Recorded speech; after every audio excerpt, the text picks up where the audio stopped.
On your Thursday episode of Locked On Raptors, we review the season of Fred VanVleet. Gulp! You are Locked On Raptors, your daily Toronto Raptors podcast, part of the Locked On Podcast Network. Your team every day.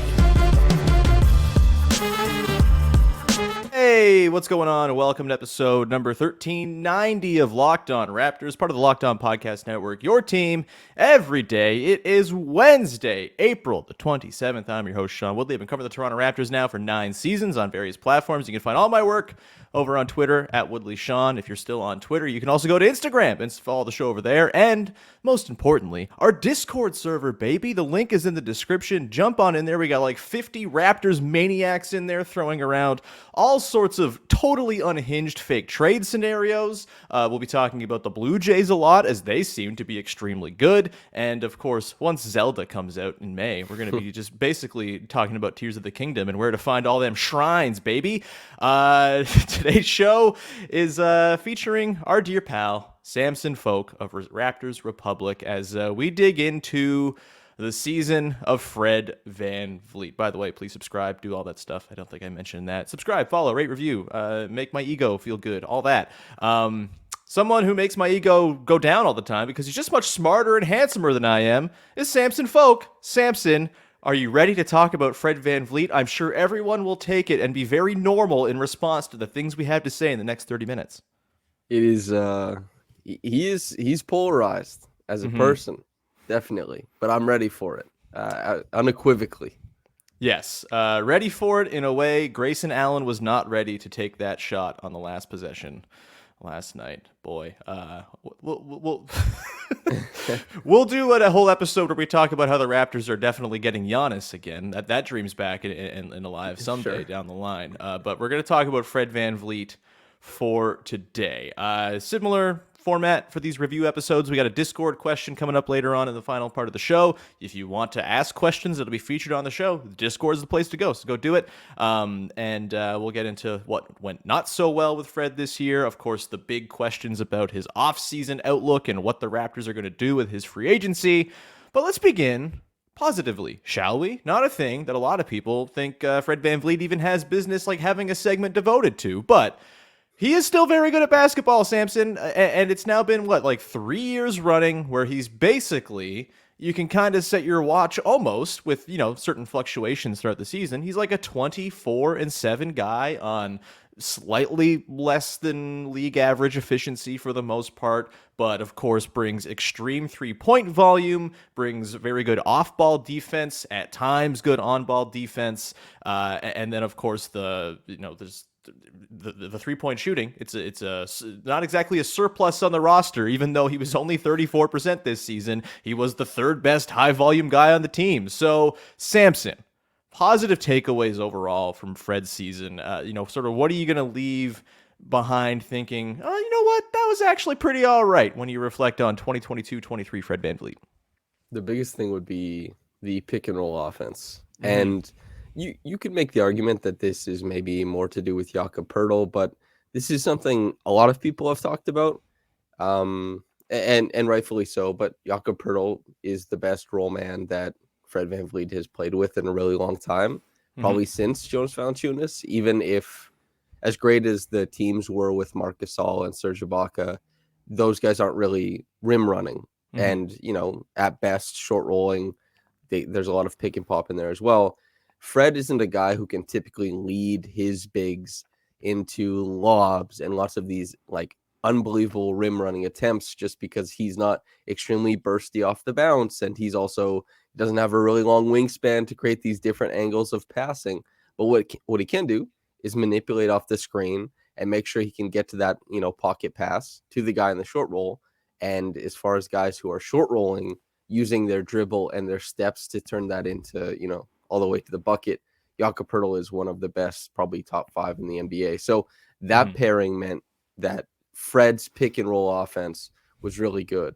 It also meant that because Fred was dependable getting him the ball and Jakob was dependable putting it in the bucket, he drew a lot of tags, which meant that the skip pass was available. And OG Anunoby shot really well from the corners and really well in his set shot attempts as the season went on. Like from March onwards, he was really efficient.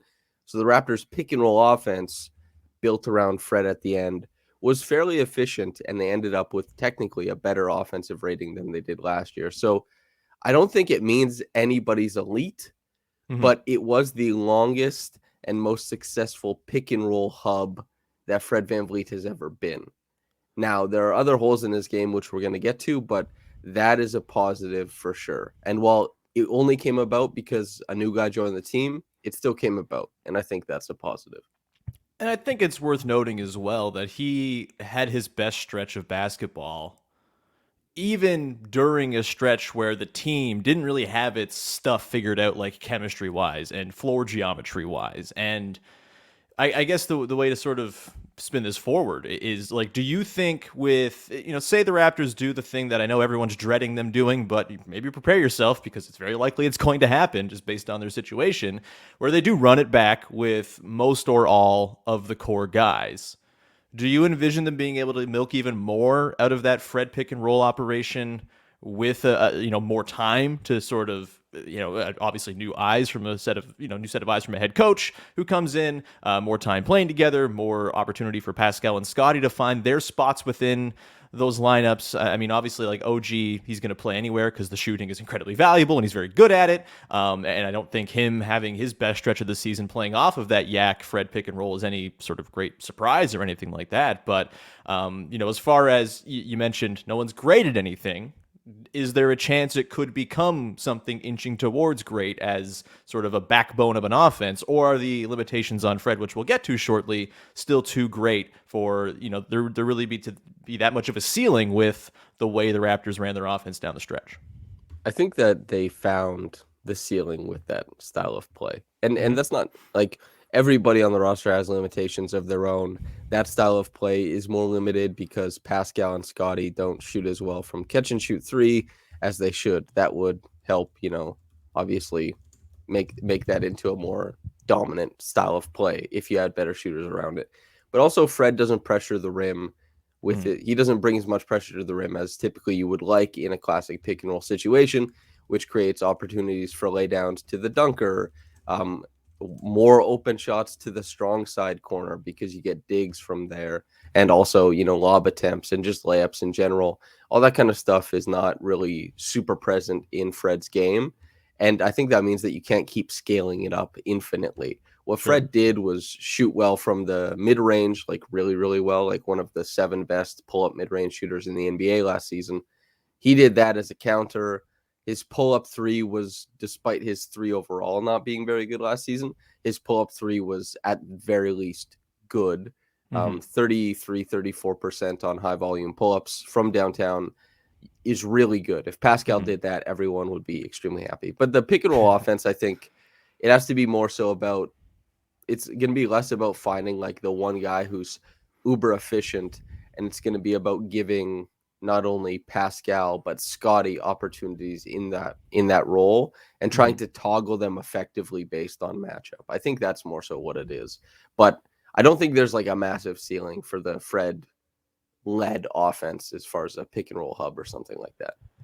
Yeah, for sure. And I think, that kind of speaks, I think, a little to what everyone's hope was, or what a lot of people's hope was coming into last season, which was, more Fred off the ball, more Fred just kind of operating as a catch and shoot monster. And, I just, the season never really developed to a point where that was like a thing they were able to implement a ton. You didn't get him scurrying around off screens all that much, right? It was like, all right, Fred, go create, go start the thing with Yak now that you have a guard to work with. Even when he was working with, Scotty during the sort of the peak of Scotty's season in January. I mean, that was, some positive, that was kind of when Fred's season turned around, but that's not the ideal place to have him necessarily because of the limitations he talked about. He had a bad shooting season at the rim. He kind of had a bad shooting season from everywhere except long mid-range, which is hilarious. And so I guess it comes down to, are there other ways to have Fred be a prominent player on the team that justify having him out there? And we'll get into that.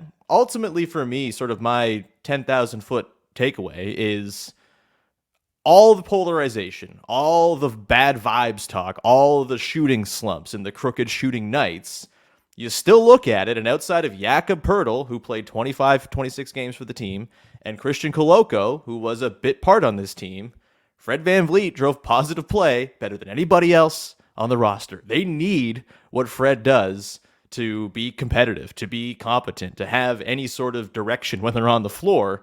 And that, you're going to have to think about how you replace that element if you are going to be moving on from Fred VanVleet. As much as, this was not his best season by any means, as much as he's probably never getting back to that all-star level that he was at in 21-22, there's a lot that he brings to the table, and I do think a more sort of reimagined version of the Raptors offense does feature him in a bit more of a, I guess, flattering light, maybe. And he can kind of, yes, work in pick and roll touches and all of that, but also still have this other side to his game where you get to weaponize him as an off-ball guy. Samson, we're going to come back on the other side. We're going to get into what didn't go well for Fred VanVleet this season. And look, we'll touch on a lot. There was a lot there. In particular, not even so much the on-court stuff, which is easy to see, but sort of the more ethereal background noise that I think, very clearly played a role in the way this Raptors season transpired, whether it's on Fred or not. We'll get to that in just one sec. Before we do that, however, got to tell you about our good friends over at eBay Motors. When you're looking to build a championship team, and lots of teams right now in the NBA are sorting through this very difficult question, it's all about making sure every player is a perfect fit. It's the same when it comes to your vehicle. Every part needs to fit just right. So the next time you need parts and accessories, head to eBay Motors. With eBay Guaranteed Fit, you can be sure every part you need fits right the first time around. Just add your ride to My Garage and look for the green check to know if your part will fit or your money back, because just like in sports, confidence is the name of the game when you shop on eBay Motors. And with over 122 million parts to choose from, you'll be back in the game in no time. After all, it's easy to bring home a win when the right parts are guaranteed. Get the right parts, the right fit, and the right prices on ebaymotors.com. Let's ride. eBay Guaranteed Fit only available to U.S. customers. Eligible items only. Exclusions apply. All right, we continue on here. Samson Folk, Raptors Republic. Thank you to the everyday listeners of the show who've dropped in. If you are an everyday listener, if you have made the deal with the devil to look and listen to me every single day, please let me know in the comments. So again, we can put you on a watch list. All right, let's talk about what didn't go so hot for Fred this season. Samson, where to begin? I think the place to start is probably the more big picture stuff, the vibes, if you will. There's the on-court play we'll dig into, but I think a lot of the spoiling of the narrative around Fred has been tied to this sort of perception that he's selfish, he's a ball hog, he's out for his own bag, he's out for his own looks. Can you believe how many threes he takes per game? Imagine where they'd be if he didn't take them, I might add. They would be totally screwed. But I wasn't around the team this season. You get a better sense of this stuff, I think, just kind of when you're there, you're talking to people, you're kind of in the room, seeing what's going on. I know the media stuff is still pared down from what it used to be, but, you were around the team this year, Samson. Obviously, there's only so much you can glean as well, but your general impressions of being around the team, like how much was there actual fire behind the smoke that Fred was this noxious element in the Raptors room? I think an argument can be made that it maybe seems like all the players were just mad at Nick Nurse and not at each other. There was griping about, I feel like maybe overblown quotes about, his role and whatnot. There was the perception that he threw the team under the bus at the end of the season, which I don't really think I got that either from the reading. Maybe I'm just bad at reading into quotes. But for you, how much smoke is there behind the idea that Fred and Scotty in particular don't see eye to eye, can't possibly fit, that Fred's stymieing Scotty's growth, and then that was this thing that sort of spoiled the whole room over the course of the season? Because that seems to be the outside impression of what happened with the Raptors this year. I just don't really buy it. You were there all season. What's your sort of read on the situation?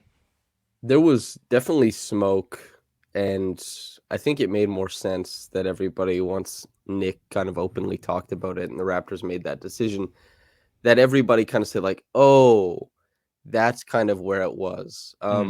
That seemed very intuitive to me, even from the outside looking in before I started covering the team in person, was that Nick is not the most harmonious personality.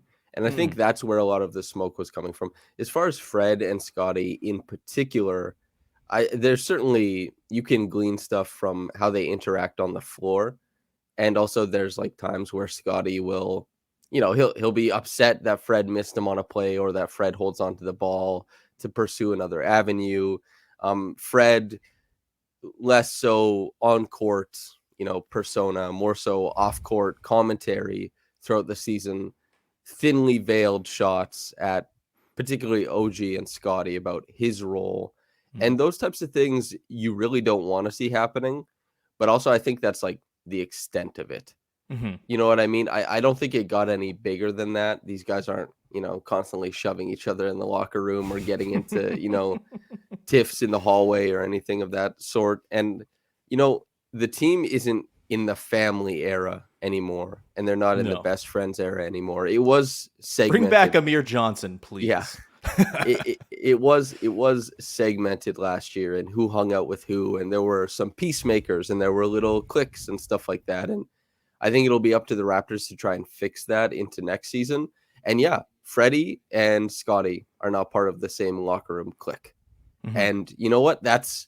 While that's not perfect, it's also not the end of anything. Like, those guys don't have to be best friends. It's a 29-year-old dad and a 21-year-old kid. You know what I mean? And they don't have to be inherently like the best of friends. I grew up in a small town.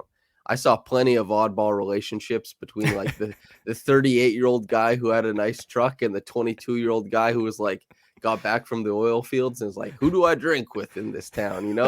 And Scotty and Fred are not hard up for hang opportunities outside of, the locker room or even inside the locker room. So I think that's something they can certainly mend. I think their play styles can definitely fit together. But I also think that until proven otherwise, the same way the team needs to be good for the fans to kind of come back and be like, okay, if you're running it back, we have to, like, maybe this team will be a playoff team. You have to see Fred and Scotty have a little bit more harmony on the floor together. And honestly, the team just has to succeed for those types of things to go away. Otherwise, whether it's right or wrong, it's going to draw the ire and the attention of the fan base, because where else would it go, really? That's what they're going to speculate on. Unfortunately, Yeah, I mean, I think a lot of this stuff, if they were a 48-win team, those things would have still existed. Those tensions would have still been there, and they don't come to the fore, or they don't get talked about. If they had kind of recaptured win 56 games, it doesn't mean they're hanging out, Exactly. Yeah. Like, I think... So I've been trying to reckon with this, and I feel like this has been an under-discussed sort of very human nature level tension that was within the team. Like, Fred and Pascal, they've won titles. They've been all-stars. Pascal's made 2 All-NBA teams. I think there was this hope at the start of the year that, all right, turn the keys over to Scotty. It's Scotty's team now. And for those who were on that train, it was like, yeah, Pascal and Fred, they're getting in the way of that. Like, what are we doing here? Like, Scotty's the future. These guys, we know what they are. The thing is, we know what they are. They're very good. Like, they're not perfect. They're not the best 2 players on a championship team, but they're good basketball players who do good things for you, who drive positive play.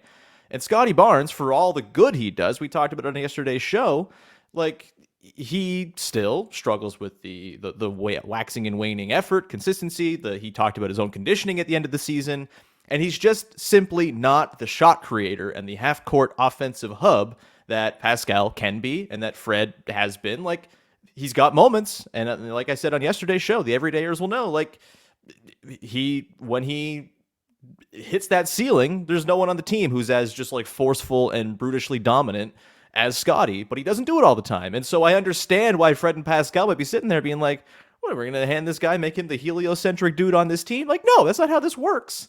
And I think the idea that earning your spot is sort of viewed as this archaic thought or something like that by those who want to see Scotty just kind of rise and become the dude. My question is, do you think there's room for those 3 guys? And more importantly, it kind of seems like it's necessary to have those 3 guys to foster a proper developmental track for a guy like Scotty, who is not ready to be your heliocentric guy. He may never be that guy. That just might not be the type of dude he is. having supporting players playing off of him seems like a good thing to me. Having three guys who can create shots for others and themselves seems like a good thing to me. I don't understand the perception that this team has to abandon the 29-year-old timeline and throw themselves entirely into the Scotty thing. Maybe I'm naive thinking you can overlap timelines and this is just not a thing you can do, but I don't fundamentally agree with the idea that because these two guys are kind of older and maybe less in terms of upside, that they can't be there to sort of shepherd Scotty along. And I guess this comes down to a big question is like, will eventually they cede that control, that sort of the status on the team to Scotty one day? And my thinking is like, Scotty, when he proves that when he just like decides it's his, it will be his, because that's just what Scotty is when he decides to take over and is Scottie Barnes at his best. Like, I talked a lot there, but like thoughts on the things I just said in your ears a lot. Like, I just like rambled on, but like this whole thing drives me a little bit insane because it just feels like such a reductive and simplistic way to think about building basketball teams. Yeah, the quick thing on Scotty, everybody has this idea that you need reps to grow. Certainly you do. You don't get your skill progression reps in game, though. This is probably the most important thing about Scotty, is that you have to get your skill, your handle, your jumper, all this kind of stuff to a certain prerequisite to dictate defensive responses. And then once you can generate a wide array of defensive responses, then you want to start hemorrhaging possessions to that person so they can see all the different permutations defensively. What happened with Scotty early on in the year when Pascal was injured, for example, and the reason why Scotty is better, his offensive numbers are better when he's paired with Pascal, for example, is that Scotty, his handle, his jumper, his scoring repertoire isn't good enough to dictate different defensive responses. He's just going to get the same defensive response, and he's not going to be able to drive an offense by himself over the course of a game. Currently, it's better for Scotty, given his skill set, as a connector where he's currently at. This doesn't mean it's his ceiling, but where he's currently at is to find his spots in a game. And that's why it's okay that Scotty was like in fourth quarters attacking tired defenses and like engaged but tired defenses they've been dealing with Pascal all game, and now there's just way more brute physicality. He's punching a gap, and he's also, there's a lot more sheer force for the guy who's his primary and for the help side defense. And he changes pace like different than Pascal. And so Scotty is a runs player. A lot of players are. That Pascal is a guy who scores a lot of like 40% of his points in a lot of games in the third quarter. That's what the NBA is about in a lot of cases, is finding the pocket of the game where the defense can't defend you. And like, that's why it's you're five guys out there. That's in, however many guys on a team, right? You have to find the pockets of the game that you succeed in. And Scotty is a guy who he succeeds working off of players a lot. And he's very unselfish. And so this dictates that he needs somebody to create the advantage, and B, somebody to work off of. So, I think that for next season, Pascal certainly needs to shoot the ball better from three to help open things up. So does Fred, particularly above the break, those guys. And that will allow Scotty to have more primary possessions. That will allow for him to be more creative as a playmaker. Scotty also is a guy who you don't have to rush it, but his skill progression needs to take a couple steps up before he starts getting all these possessions and the Raptors start to get stuff out of it. I think that Fred and Scotty are an easier fit now that Jakob Poeltl is here. Before Jakob was there, I thought that Pascal and Scotty was super easy. The thing that's a little bit more complicated now is that it's Jakob, Scotty, and Pascal. And those three, if Pascal doesn't step up his shooting, that's where it gets really, really hard to justify. So we'll see what happens next season. And by the way, that's not the fault of Pascal. That's not the fault of Scotty. It's not the fault of Jakob. That's just like team construction. If anybody struggles next year, I won't be there saying like, oh, these people. It's like, it's not a super friendly context. There's a reason why the offense transitioned, to get back to Fred in this question, is like that. There's a reason it transitioned to Fred and the pick and roll offense was because the Raptors, they had trouble trying to make it work with Pascal, Scotty, and Jakob as far as like the spacing and running two-man actions with, any two out of three of those groups. And so I think that the current struggle or the struggle in the future will be like trying to skirt the roster construction a little bit, because it's tough to navigate that little shooting. But as far as the platonic idea of putting good players, and Fred and Pascal, as you said, at the very least are good, putting good players who create around Scottie Barnes is like so unequivocally the answer, because it could be Fred, it could be anybody, it could be Pascal, it could be anybody, but Scotty's a specific type of player that nobody should expect like a heliocentric star. Nobody should expect like a high pick and roll demon. He's a guy who is playing the Domantas Sabonis role and thriving. He's a guy who in transition is both Magic Johnson and Kyle Lowry and whichever favorite transition dunker you like. He's also like a strange isolation bully. He's a very unique player, and his skill set doesn't dictate that he suddenly take all of Pascal and Fred's possessions. In a lot of cases, he just pass out of them, and maybe not even necessarily into an advantage, right? It's tough. The team isn't perfect, far from it. But I do think a little more possessions for Scotty. Certainly you want to see next year, of course. Sure. Toggle it up if he progresses. But as far as what they've done so far, I think the creativity on offense is more of an indictment than it was the sheer amount of possessions that Scotty got. And I don't think that's Fred or Pascal's fault, really. Long answer to your long question. No, that's all right. I mean, we didn't really talk about what went poorly for Fred this season, but we'll do that on the other side, and we'll get that sort of worked into our conversation about what comes next for Fred, because the stuff that didn't go so hot for him this year is the stuff that will weigh heavily on the minds of those thinking about paying him, of the fans thinking about watching him for many more years in a Raptors uniform. We'll get into that in just a second here. Before we do that, however, Ibotta is our next sponsor here to talk about today. Grocery school shopping, getting a little something for yourself. You know you're already going to be doing it, so why not get cash back for it with Ibotta? With Ibotta, you can earn cash back on every shopping trip. Ibotta gives you cash back on hundreds of grocery items, from produce to personal care to pantry goods. Either link your loyalty account or upload your receipt after you shop and get your cash back. It's that easy. The average Ibotta user earns $120 a year in real cash back. That could cover the entire cost of a grocery trip. That's like almost a pair of Air Maxes. It's all there for you.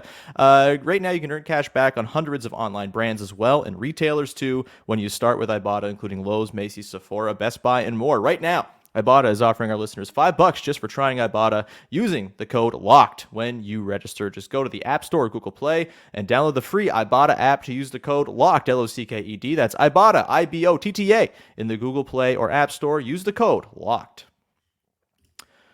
All right, continuing on here, Samson Folk, Raptors Republic, closing things out as we look at what didn't go so hot for Fred VanVleet and how that informs a very big summer of decision-making regarding Fred VanVleet for the Toronto Raptors.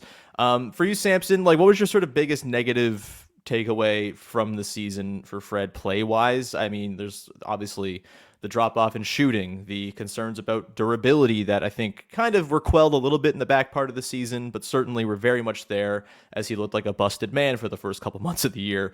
You've got the on-ball defense dropping off. What for you do you come away, if you're the front office and you're lining up a contract, what makes you queasy as you slide that contract across the table to Fred?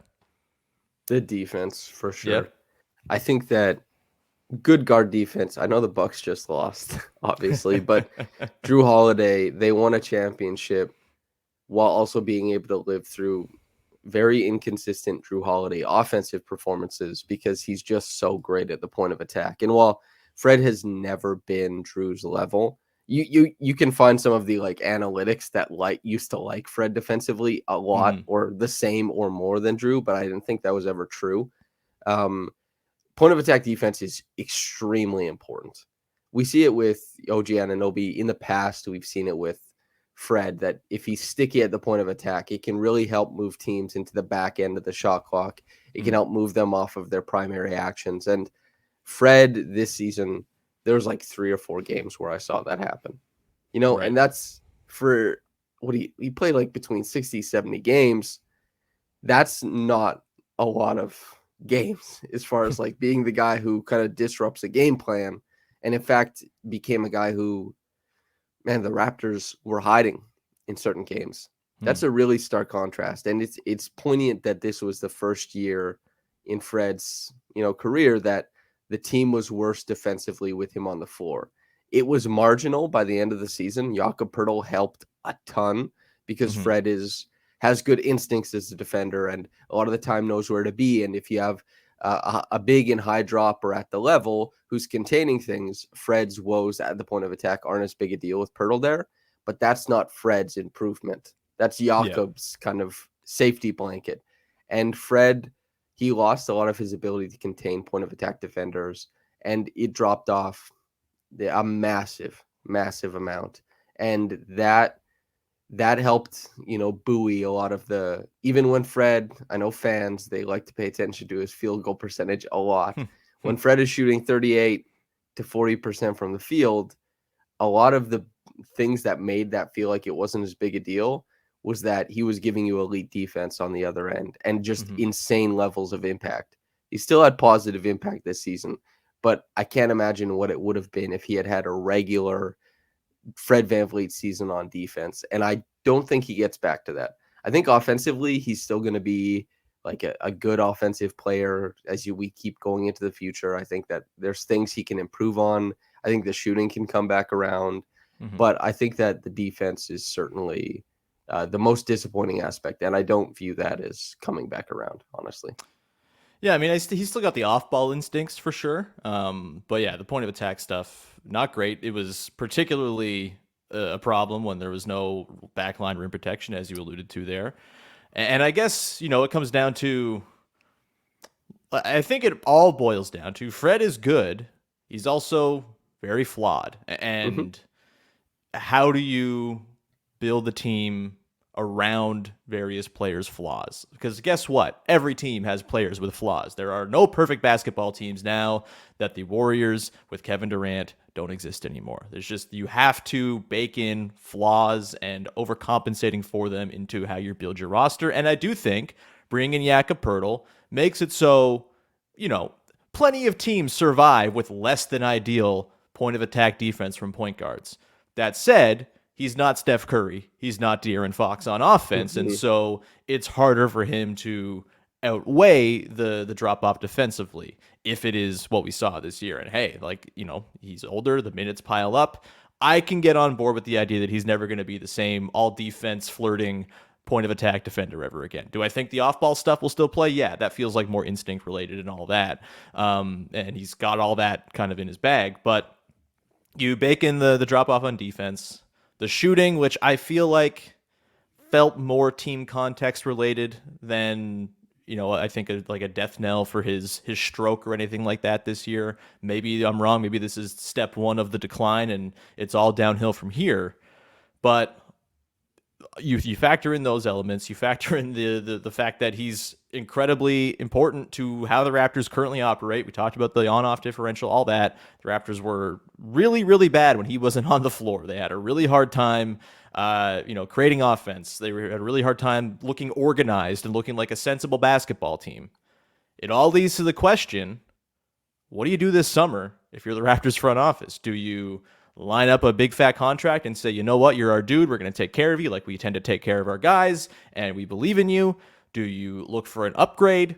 I think it's fair to say the Raptors absolutely are going to need an upgrade on that spot if they have like championship ideals in the next couple of years here with like the Scotty Pascal prime overlap situation. I'm not wired to think in terms of can you win a championship or not. As a fan, that's people are different in how they care about that stuff. But how, what do you do? It's you can't go into next season without the skills that Fred VanVleet brings to the table because he's the only guy who brings a lot of those skills.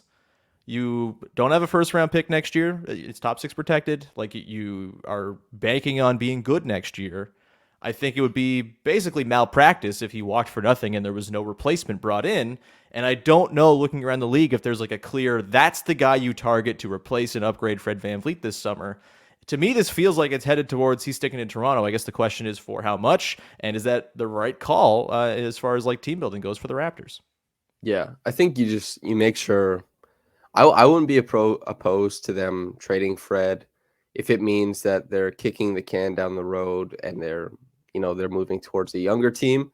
Fine. Honestly, they made a trade that like they gave these guys a chance, and the whole team, everybody on it, they stared down like the 10 seed up 19 and they let it slip away, and they let a lot slip away this season, and that everybody bears some level of responsibility for that. But a meaningful and good team would not have let this season happen the way that it did. So Sure. if they do kick the can down the road into a rebuild, and that starts with any number of trades, one obviously could be Fred, I wouldn't be up in arms about it. But also I see the sense in just re-signing him to a contract that you have to be mindful you aren't the contender you want to be. So you can't just happily overpay Fred and be like, we're in the luxury tax, we're a contender, you just got to pay guys. You can't do that. Like, you actually, I hate counting guys' pockets, like whatever, earn as much as you possibly can. But they have to try and get Fred on a contract that not only is, something that they can defend for next season, but something in the coming seasons that wouldn't be a big deal to trade. That's probably what I'm thinking of in terms of making sure that they handle their business, re Fred. Yeah. Yeah, I think it's untenable to not have him or someone like him on next year's team. Like, you just full stop. You can't do that. And you're not drafting a point guard at 13 who walks in and is ready to do that stuff. It takes time for point guards. It's not going to be an instant thing. And I know some people will say, "Oh, Scotty's the point guard now," and hey, you'll try it out. But like we talked about, he's not fully there yet as far as the requisite skills to be a consistently meaningful and positive point guard in the league either. So I think, barring some sort of upgrade that falls out of the sky, obviously we're watching the playoffs right now. Plenty of teams are dropping like flies. There's going to be reevaluations of what they got to do. You're hamstrung a little bit by the fact that Fred is a free agent, and sign-in trades are only going to net you so much, and there's negative incentives for teams that on the other side get involved in sign-in trades. You're going to have to be all right with hard capping yourself, all that stuff that is far too boring to dive into full detail. But it's just as like as a value proposition, which I hate, again, gonna get talking about. Like, it feels to me bringing Fred back next year, even if it is like a slight overpay, that's preferable to not having what Fred VanVleet does on the basketball team. And I don't right now see an avenue. As much as in our Locked On Raptors Discord, I keep on dreaming about a Jamal Murray and Aaron Gordon for Pascal and Fred swap. That's not happening. It does not. So, like, I have a hard time seeing this going any other way, but Fred signs a deal that most people will be pretty upset with at first blush, and it probably ages fine as the cap goes up, and some contender somewhere down the line, if it comes to that, says, hey, that's a dude we should have on our team. Let's go get Fred VanVleet. And that is how it all kind of transpires. Would have been real nice, I would say, if the Clippers just did the Terrence Mann in a first-round pick thing, huh? I like Terrence Mann a lot. I really like him. Apparently the Clippers do too. And I guess like Russ worked out well for them, but did he ever? Yeah. Yeah. Poor Clippers. Bring Kawhi back. Let's go down that road if we're bringing back old friends. Question of the day from the Discord to close it out. It's a light one, and we have not talked our last about Fred VanVleet, so if we left any meat on the bone, as it were, we'll get into it, I'm sure, at some point in the next couple months. But the Discord cue of the day from McLean. I think McLean. I'd like to say it in a Hans Gruber voice. McLean. Bounty hunting is a complicated profession. The question from McLean is, if Fred leaves as a free agent, will this signify the victory of OG's Gillette Team Smooth? Follow-up, would Samson therefore switch from Team Styled to Team Smooth? This is a Samson-specific Discord question of the day about Fred VanVleet. What is your answer? Okay, so Trey and I actually have an ongoing bet that he was going to shave his head bald if the Pelicans made the finals. we made that bet like a week and a half before the Pelicans took the first seed. This is Trey from your Raptors Republic podcast, by the way, for those who aren't. I mean, everyone probably listens to you who listens to this, but you know. Yeah, Trevon Heath, good friend of mine. Anyway, and I would have had to shave my beard if the Grizzlies make the finals. The Grizzlies are still in the playoffs, so I might end up joining Team Smooth.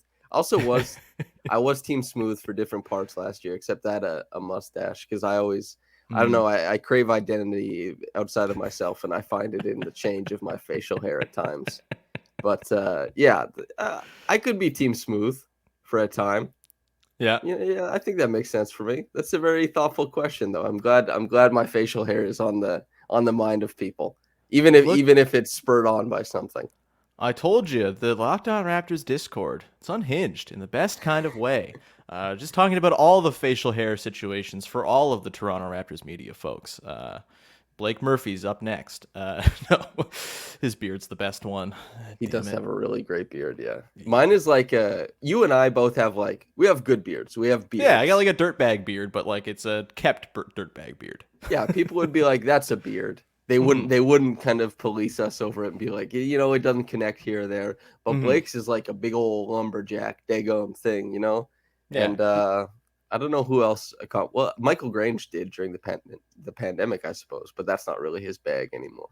If Fred's no longer, to finish answering this question, if Fred is no longer on the team after this year, I don't know if it signifies OG's Team Smooth victory because Blake exists. Like, we can just swap Blake into those commercials, right? Like, he's on TV now. He like Samson. We can. Oh, I was gonna say, I have a funny story about that. Okay. When OG was injured prior to the trade deadline and kind of was doing his depression mutton chops. They were trying to film a Team Smooth versus Team whatever the hell the other one is called. They were trying to film one of those commercials, and OG wouldn't shave his mutton chops, and he held up production. Which is really funny. They're like, everybody's freaking out. They're like, how can he be Team Smooth when he has the mutton chops? And he was like, I don't want to do it. And it was that's really funny. Like, mid-season story was that nobody really ever told us that OG wouldn't shave. And it was like a debacle. He did end up shaving, of course, but it's pretty funny that everybody's like, OG won't shave. It's a disaster. I like that. Michael Jordan won't wear the shoes in the shoe commercial. Damn it. Exactly. That feels like the perfect place to leave the show, frankly. Samson, thank you so much for hanging, man. This was great. Anything you want to promote for the good people out there? You got lots of stuff going on. We're wrapping up the season, I'm sure. Just raptorsrepublic.com. For my written work, it does require a subscription. If anybody pay the damn money. If anybody feels so inclined, it does help the website, obviously. But outside of that, just hanging out, hanging in, all that good stuff. Thanks for having me on, Sean. Of course, man. Anytime, always a great time to chat with you. And I'm sure the listeners are like, wow, a smart guy. This is great. What a great breath of fresh air. We'll leave it there. That's not to denigrate the other guests on the show. They're also very smart. It's just the solo shows where it's a big old dumb guy fest. But no, we'll leave it there. Thank you very much for tuning in, supporting the show. Join the Discord if you haven't yet. It's a lot of fun. And it was fun just like melting down at that Jimmy Butler lob finish at the end of regulation last night with the folks in the Discord. More upsets to come. Hawks? No. That'll do it. We're back again tomorrow. I will dig into the seasons of Precious Achiuwa and Chris Boucher. Going to talk about them in tandem, much like they like to play with one another. Will they still both be on the team next year? We'll dig into that tomorrow as well. Come back next week. I think I got a big guest looming for Tuesday, so keep an eye out for that. And until then, have a wonderful rest of your day. Thanks so much for hanging. Go support the show. Subscribe, yada, yada, yada. Go listen to Locked On Leafs as the Buds just might do it tonight. They're so not doing it tonight, but they might. And Mike and Dave on Locked On Leafs will have it covered. So thank you. Thanks for hanging, and we'll talk to you tomorrow. Bye-bye.